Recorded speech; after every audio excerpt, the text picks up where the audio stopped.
work in Harrisburg on a daily basis. I'd like to thank the Border Patrol, Customs, the FBI, the Marshals, the ATF, our federal partners, the Chester County District Attorney, Deb Ryan, and her Chief County Detective, Dave Sassa. Our municipal partners, too numerous to mention here, in Chester, Montgomery, Delaware, and Bucks counties.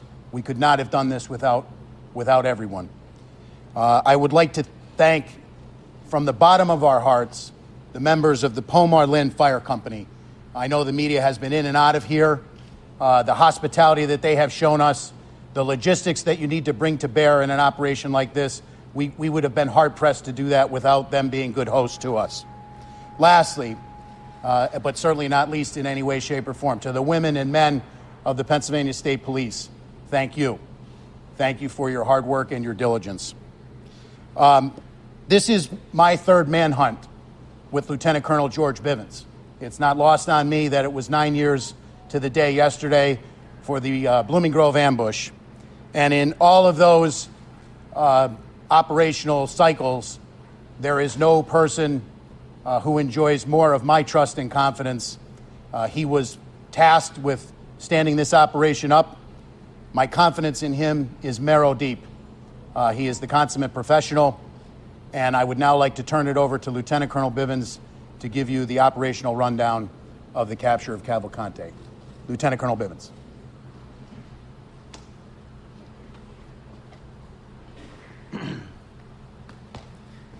Thank you, Governor. Thank you, Colonel. It is a true pleasure to stand here this morning and talk to all of you about bringing this manhunt to a successful conclusion and without getting anyone else hurt, most importantly. None of this would be possible without the support of this team represented by members of various agencies standing with us up here, by others standing throughout this fire hall, and by still more who are out there in the field. So let me give you a few details about how this unfolded. As you know, we have been working most recently in a perimeter established in northern Chester County. Last night, shortly after midnight, a series of events started to unfold. First, we had a burglar alarm at a residence near Prizer Road within the perimeter. Our people investigated that, did not find Cavalcante there or anyone else, but it started to bring some of our people into that area. We had been searching an area not far from there already with some tactical teams that night. There was an aircraft overhead utilizing FLIR technology, and close to 1 a.m. picked up a heat signal that they began to track. It was west of PA 100 and north of Prizer Road. Tactical teams began to converge on that location where the heat source was moving. Unfortunately, we had a weather system that also came in, and we had lightning that was flashing all around, and it caused the aircraft to have to depart the area. Tactical teams made a decision to secure that area, that smaller area, as best they could, and hold it through the storm and until we could bring additional resources in and bring aircraft back overhead to ensure that we did not have an issue with an escape. That resumed early this morning, and shortly after 8 a.m., tactical teams converged on the area where the heat source was. They were able to move in very quietly. They had the element of surprise. Cavalcante did not realize he was surrounded until that had occurred. That did not stop him from trying to escape. He began to crawl through thick underbrush, taking his rifle with him as he went. One of the Customs and Border Control teams, BORTAC, had a dog with them. They released the dog. Some of our PSP CERT members were also there, had him surrounded. The dog subdued him, and team members from both of those teams immediately moved in. He continued to resist, but was forcibly taken into custody. No one was injured as a result of that. Excuse me. He did sustain a minor bite wound. We had medical personnel at the scene, and they took a look at that. Cavalcante was, as I said, taken into custody. He was transported to our Avondale station for further processing and interview, and he will ultimately be transferred to a state correctional institute where he will be housed and begin to serve his life sentence. In just a few minutes, I'll open this up to some questions, but before I do that, I want to turn this over to one of our very close partners, District Attorney Deb Ryan. I know she would like to say a few words, and again, then we'll be happy to take your questions following that. Thank you, Lieutenant Colonel Bivens. Today is a great day here in Chester County. Our nightmare is finally over and the good guys won. We owe a debt of gratitude to all of the first responders for their tireless and dedicated efforts in bringing this fugitive to justice. They worked around the clock, and we are deeply grateful to all of them. Our community can finally regain its normalcy and breathe a collective sigh of relief. This would not have happened without the collaboration and efforts on behalf of a multitude of agencies. I need to thank the Governor, Colonel Paris, Lieutenant Colonel Bivens for his unflappable and dedicated leadership, the U.S. Marshals, the Chester County Detectives, the FBI, U.S. Customs and Border Patrol, the Department of Emergency Services, the Sheriff's Department, and every single person who went out into the field in the most horrendous conditions. We had weather problems, we had terrain problems, and a ton of obstacles that prevented our capture from occurring as expediently as we wanted. We have the best people in the business, and we never lost faith that this capture would occur. We knew that it was just a matter of time. The scope of this manhunt was extremely impressive. The brave men and women who went out there every single day are our heroes. And I am proud to be a part of this collective team of people who worked around the clock to bring this man to justice during this monumental challenge. They utilized every piece of advanced technology, dogs, drones, helicopters, every asset available was put out for this capture. I can't express our gratitude deep enough to all of them and to the community for their support.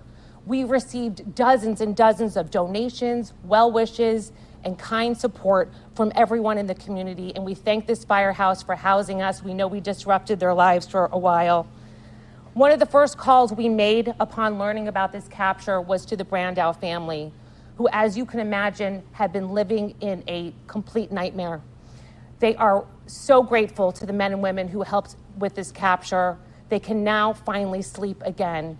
I can't thank law enforcement enough for their efforts. Thank you.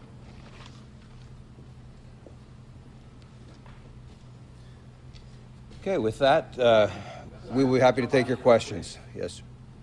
With the helicopter overboard, we saw the arrest taking place. There was some criticism about the photo op that was taken with the fugitive. Can you explain how that's actually a standard procedure, or what's the reasoning behind the photo op with the fugitive? I'm aware that there was a photo op that was taken out there. Those men and women worked amazingly hard through some very trying circumstances. They're proud of their work. I'm not bothered at all by the fact that they took a photograph with him in custody. Again, they're proud of their work. They kept the community safe. I say thanks to them and good job. Sir, did he say anything in the moment that he was captured, and you released the name of the canine officer who bit him during his capture? We will probably not be releasing the name. And in terms of anything that he said, we need to use an interpreter, and he has been taken back to the station, and at that point, we will attempt to interview him at the Avondale station. Did he say anything upon capture? Anything at all? I'm not aware of it. If he did, I don't have that information yet. Your officers were authorized to use lethal force if he didn't actively surrender. Was the goal to always take him in alive? That's always our first choice and preference. Again, that option is only to prevent the escape of a very dangerous individual. Had they not been able to contain him, that would have remained an option. Who specifically made the arrest?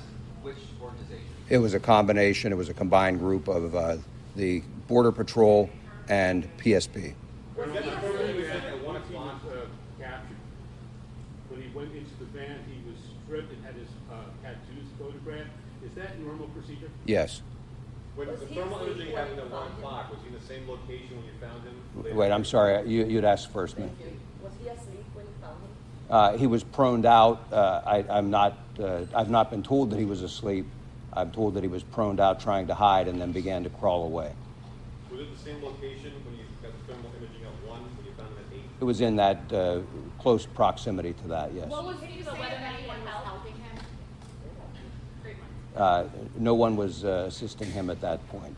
Sir, what was the agency that was flying the helicopter that first spotted the key? That was the DEA, and that was a fixed-wing aircraft.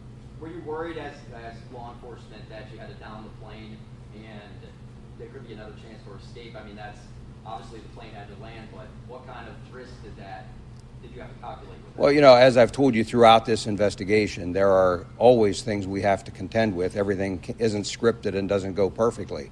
And so it's just another challenge. Worried, I don't think is the word that I would use. We simply had to adapt. And so we secured that inner perimeter while always keeping our outer perimeter secure, so that if he did manage to get out of that inner, we would box him in yet again. How tough an adversary was he? You've led some very high-profile, difficult manhunts. How tough an adversary was he compared to some of the others? You know, I don't know that he was particularly skilled. He was desperate, and I've said that all along. You have an individual whose choice is go back to prison and spend the rest of your life in a place you don't want to be, or continue to try and evade capture. He chose the evade capture. He was in good shape, obviously able to climb, as you saw, to get out of prison. But ultimately, as I said all along, we had an amazing team assembled here, capabilities that are just very formidable.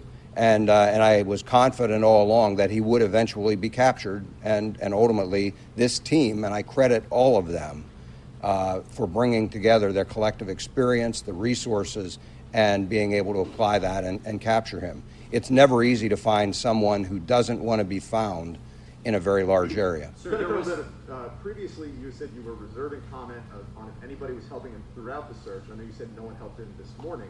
Can you say now that he's in custody whether he received help these last 13 days? There were people who were intent and intended to assist him. We had been successful. To the best of my knowledge, we had been successful in preventing that assistance from reaching him. Does that include his sister?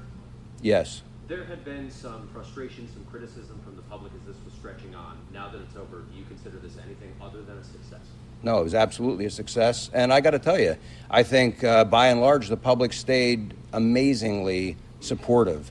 I had some third grade students stop by yesterday and drop off letters and notes of support for all of these responders. We put them out for them to see at briefing time and things. That's the kind of support we saw from this community. There will always be criticism. There will always be people who think they can do this job better, and they're entitled to that opinion. What I would tell you is, again, I put my faith in this group of experts, this group of seasoned law enforcement professionals, the dedicated men and women, not only of the Pennsylvania State Police, but of all of the other partner agencies who went out there every day. I'll put my money on them any day of the week, and I believe the community supported them and continues to. Will he be charged with escape, and when will those charges be filed? We'll be discussing with the district attorney what, if any, charges will be filed. But for right now, again, there is a commitment, and he is going to begin serving his life sentence at a state correctional institution. What was his sister now? She is in the deportation proceedings. That will proceed as had been initiated. You know where Cavalcante got the Eagles? I'm sorry? You know where Cavalcante got the Eagles hoodie from? I do not. Other than the rifle, what did he have with him? Did he have anything else? Just the clothing and things that he was wearing Did he at the time. attempt to shoot? Did he attempt to try to disengage? He did not have an opportunity to, no, How many sir. officers were on the ground as you converged? I don't have an exact number, but looking at the teams we were sending in there, in the immediate vicinity was probably 20 to 25. And can you tell us more about what those 20 to 25 look like? Like, did they have specific armor? What Yes, efficiencies they were they- tactical. They were a tactical team. You would expect camouflage, full armor, long rifles, that kind And of thing. which agencies? Customs and Border Patrol is their BORTAC team out of El Paso, and then Pennsylvania State Police CERT. It's our Special Emergency Response Team. Colonel, once on the ground, from they've now pinpointed him, right? They're Yes. on the ground and they're quietly moving into place. Length of time? From that point, probably 5 minutes. It played out fairly quickly once they had identified him and moved in. He detected them at that point once they were already in position, and again, he started to crawl away, and it played out very quickly then. Sir, what is your greatest lesson from this 14-day manhunt? You know, I don't know that there's any single lesson. I will tell you that I learned something from all of these, and as I told you before, I bring that experience to the next one. And so I just go back to, it's all about the team. It's about assembling the right group of people, the right technology, the people with can-do attitudes who will stick with you through the investigation, and that's what we did. And it's worked well for us in the past, and I'm sure will work well for us in the future. Colonel, said there were people intending to help. I just want to see if we can get a little more detail from you on that. You did mention, you did confirm his sister was intending to help. Who else might have been intending to help? I mean, can you give us any details? And the reason I'm not going to talk about that again, as I mentioned, we will be discussing with the district attorney whether there will be any additional charges. I don't expect that there will be on that aspect, but we want to have that discussion before we disclose anything else. Help the police to catch him? Did he stop because of the rain this past night? No, I think he stopped because his normal pattern was to travel in the late evening, early or overnight hours. Whether he got tired or whatever, normally he typically didn't travel then later at night, and he typically did not travel during the day unless we pushed him. And we did have several instances of that where he was pushed and had to move. But, he doesn't have night vision or anything like that, the type of technology that many of our operators had out there. And so traversing rugged terrain is difficult to do. I believe it was just easier for him to do in the late evening hours and late afternoon. Pretty bloody in that picture. Is that all from the dog bite? I believe that's what caused it. It was a scalp wound, and they bleed pretty significantly. I'm told there was not any significant injury. Did he have a phone? Just one, ma'am. He was able to get a car and a gun, or a vehicle and a gun during this 2-week period. Is that surprising? Are you sort of astonished as some of the public were by that? No, I mean, all along, we asked people to secure as best they could. Unfortunately, he was still able to acquire some of those things. Again, those are just some of the challenges we deal with in an investigation like this. Our people rise to those challenges, and ultimately, again, he was successfully captured. I know that you led the effort also in July earlier this year when the person escaped using bed sheets. It was a chocolate lab that ultimately led to his arrest, and now here we are again. You're talking about a canine moving in and basically disabling Cabo Conte. Can you just kind of talk about the having canines and their use and how much of an asset they are when you're trying to navigate tough terrain and track down dangerous people? Sure. I mean, in the case of Tucker, he was kind of a civilian. I would say we deputized, and brought him in. He's now an honorary member of PSP, but lab. But he was not involved in this. That was in Warren that this gentleman was referring to. Just, I believe it's a Shepherd or a Belgian Malinois. For those of us who aren't familiar, Just 1 minute, if I can come back to this gentleman, I apologize.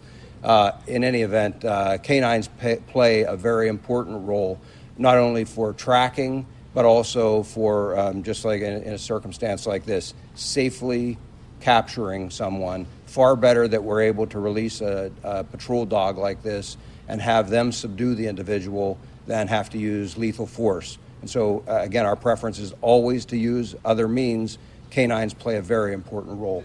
for those of us who aren't familiar with the area, can you tell us a little bit more about where he was? It appears he was in front of a commercial building. Was he hiding within that building, or he was? He was in the wooded area, again, west of west of PA 100 there. I'm sorry, west of, PA 100. okay. Are you aware of how he was getting nourishment and, liquids? No, that'll all be part of the interview we'll attempt to do. Whether he'll talk to us or not, that's obviously entirely up to him. But that will be something that we'll be asking. Sir, at this juncture, can you release where he worked in Chester County prior to his 2021 arrest for homicide? Unfortunately, I don't have the list of those locations. I know that he did a variety of jobs installing flooring, but I don't have the specific list of work locations. Yes, How ma'am. long will he be at the Avondale Barracks? Long enough for us to process him, and however long an interview lasts with him. I don't expect it to be for a very extended period of time, and again, at that point, he'll be transported to an SCI. Sir, was there any concern that he would team up with another small man to step inside the trench coat, Little Rascal style? No. Just more detail on the actual encounter with the dog. Did the dog tackle him, bite him? Again, I didn't see this specific capture. What I would tell you is the way those dogs are trained is to simply go to the person. They will grab whatever is closest for them to grab, and then they are trained to detain that individual. They don't just keep biting and releasing or trying to cause additional injury. They simply grab onto and try and hold that person in place until officers can get there. So that's why they're never released, at some great distance or unsupervised. There are officers close by who can then move in. The handler can immediately pull the dog back off of they give him a command, pull the dog back off, and then officers take over from there. He did. I don't have the name right now.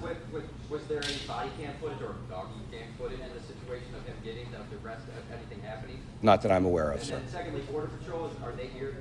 Yes. Can we talk about the expertise of Border Patrol being here to make that arrest? Do you wanna- What your experience played and how that made you could step up? Sure. Now, Border Patrol is trained in tracking and pursuing. From the time an agent comes on duty, assigned to the southwest border, they get lots of experience tracking and trailing people. And then with our technology and other resources, that just aids in the searches like this one. Different terrain than normally what you're working with, correct? So Border Patrol is assigned to both the northern border and the southwest border. So we got training and experience in all types of terrain. Just tell us specifically what you did here. What did you do here to capture this item? We assisted the federal, state, and local partners with our resources, whether performing observation at night, searches during the day, searches during night, and then obviously we had our tactical teams here. Question for Governor Shapiro. Governor, yesterday you described just not 24 hours ago right here that you were calm and that your commanders over this operation were also calm. In hindsight, how did you balance the obvious pressures from outside that were forever saying, find him yesterday? Look, we had a job to do, and that was to capture Cavalcante. And I had the absolute best team working on this. I'm proud to be associated with the Pennsylvania State Police and all the law enforcement leaders who were behind me, federal, state, and local. We knew we had the best, and we knew, as Colonel Bivens said multiple times, he was desperate. It was just a matter of time. I couldn't be more proud of them. And I want to come back to two questions over here that are related to Mr. Holden's question. One was about the assets that we deployed beyond the people. I hope that the public takes great pride in the technology, in the canines, and in all of the assets that were brought to bear here. We ask a lot of the public through their tax dollars to support the police, to support law enforcement at every level. And they got a front row seat here in Chester County and across Pennsylvania to see the extraordinary work not only these individuals do, but the great technology we're able to bring to bear to ultimately capture dangerous suspects like this. The public should take great pride in that. And then to the gentleman's question there in the suit, folks, whoever had their Eagles hoodie stolen, if you could let us know, I'll do my best to get you one of those new Kelly Green ones, okay? Governor, can I just ask you, two escapes, two different individuals from the same prison in the same year. What do you say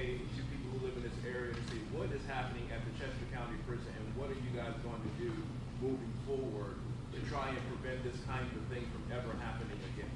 Here in Pennsylvania, our system may be a little different from other states. We have state correctional institutions, and then we have county jails. In this case, the Chester County Jail is run by Chester County officials. They'll answer those questions as to what occurred and what changes are ultimately going to be made. Certainly, the State Department of Corrections will be here to assist in any reviews or in any other work that they need done to make sure that that facility is secured. They obviously have a lot of work to do there, and I'm confident on the leadership of Chairwoman Moskowitz and District Attorney Ryan and other leaders in the county, they'll get that done. Governor, is it estimated that the cost of the manhunt is about $1 million a day? I can't, put a price tag on it. We'll do our best to make sure that whatever can be tallied up is and is shared with the public. At the state level, I can't speak for our local or federal partners. Governor, you mentioned the pattern of what time of day he would travel. Were there any other patterns that you picked up on that were key in tracking him, containing him, and then ultimately catching him? There were a number of things that we picked up on, and he didn't follow the same pattern every single time. Seemed to like to travel via creek beds. He liked other paths of less resistance, wood lines, power lines, gas lines, that type of thing. And that's actually fairly normal. Nobody wants to have to force their way through very heavy underbrush and things. And again, I mentioned the time of day, but all of that combined with some outstanding work and technology is really what brought this to a successful conclusion. Many people in Chester County are grateful for your efforts. I know you mentioned on Friday you were asked about containment and capture. Ultimately, that tactic was successful. Anyone that you would like to thank at this time? I know Land Hope donated breakfast yesterday. Wawa has been big help with lunch. Any small businesses you'd like to thank? And then again, the people of Chester County. I will tell you that we have been compiling a list, and I don't want to stand here right now because I will absolutely miss many. Some of those that you mentioned have been outstanding supporters of us, and I thank them. We will publish a list of all who helped us out because we are very, very appreciative. That level of support is really one of the things that allows our people to focus on the task at hand and to try and be successful even quicker than we might otherwise have to be. When I gave you all a tour of the facility in here, I talked a lot about logistics and the support that's required to field a team of 3, 4, or 5 or more hundred law enforcement officers out there. It takes a lot to put it out there. And so the help of all of those folks, the help of the average person who stopped by and dropped off a case of water was very much appreciated, not only for the case of water, but also just for the kind thoughts of and words of support that they always included when they dropped that off. And contain and capture, so that tactic was the way to go. Yes, as I said, we always take a multifaceted approach.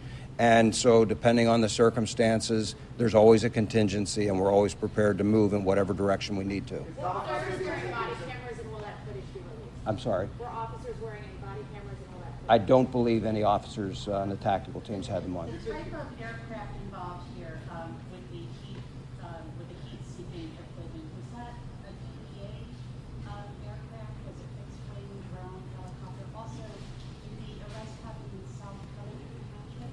It was a DEA fixed-wing aircraft. I believe that's South Covington. I would have to look at a map. We were operating in several townships there, but again, it was north of Prizer and west of PA 100. Sir, where were you when this all happened? And do you have a personal feeling of satisfaction for 14 days of very long, hard work? How does this feel for you this morning? I was here in the command post when the capture occurred, and yes, I'm very happy that this occurred and that no one was injured. It brought a new level of danger for all of our people out here in the field when we knew that he obtained a firearm. And so for me, the biggest sense of relief is that no one in the community was harmed and no law enforcement officer was harmed either. So that's the win. Sir, was he mobile the whole time, or did he set up a base camp or something? No, I believe he was more mobile the entire time. Sir, what prison is he being transported to? we're not releasing that, but it is going to be a state correctional facility, and once he is secure there, I believe they will release where he is being housed. Lieutenant Colonel Bivens, you said that multiple people attempted to help him. Did he have any means of communication to reach out to those people and coordinate with them as to where he was? He did not at the time that we captured him. Yes, ma'am. You said the fatal force was authorized unless he surrendered, and you told us he did not surrender. Did he try to use his gun in any way this morning? I know he had it on him, but also, what about the decision not to use fatal force, given that he, I understand, did not surrender? Well, as I addressed a few minutes ago, yes, he had the firearm with him. Yes, he was a threat. He did not have an opportunity. I believe he was taken by surprise, and I believe the canine played a large role in him not being able to utilize that firearm. What I would tell you is, again, that it is our last choice, our last preference to use lethal force. And so while there were other options, the team did the responsible thing, did what they're trained and what we expect, and they used other options. And again, lethal force is always the last option. He's going in for questioning. What kinds of information are you going to be trying to get from him? Like, what kinds of questions will be asked of him? We have the criminal investigators that have been involved in this, everything from the escape up through the time that he has been on the run. I'm sure all of that will be included in their list of questions. Whether he'll choose to talk, I have no idea, and that will be his choice. Can you assure and guarantee the public that this man will not escape again, because clearly he has the ability to do that? Can you say that now? I can assure you he will not escape while he is in our custody. He will be turned over to a state correctional institution. I have every confidence that they will be able to safely and securely house him as well. Lieutenant Colonel, was he in the perimeter of the perimeter that you had outlined yesterday? Was that? He was. He was. Yes, sir. How close to the edge of the perimeter was he? Where in the perimeter? It was within the perimeter, and he would have been within a few hundred yards of the eastern edge of the perimeter. Colonel, in terms of the public being involved, there was video surfacing of vigilantes in Chester County trying to get involved in this case.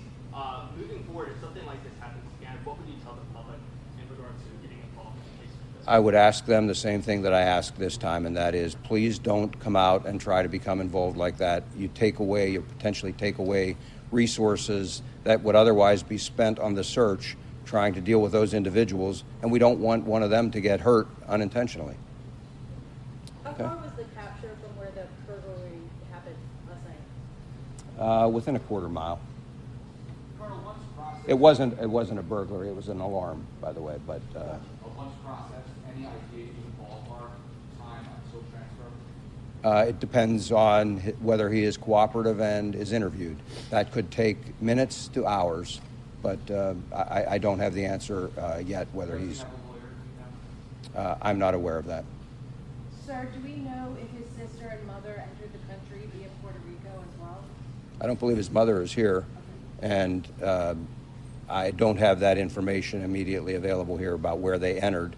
As I said, his sister, though, is in the process of being deported now. We have time for 2 more questions.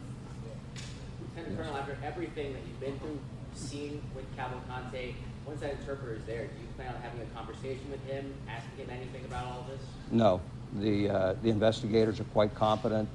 They'll gather the information that we believe is important if they're able to, and I'm confident that everything we need will be gathered in that way. There's no reason for me to have a personal discussion with him. What's your message to anybody else who tried to escape? Well, I think it's a very bad idea, obviously, and we will be here should something like this occur again. We'll put the team back together, and we'll be right back out after them. Okay? Thank you all. Thank you, everybody.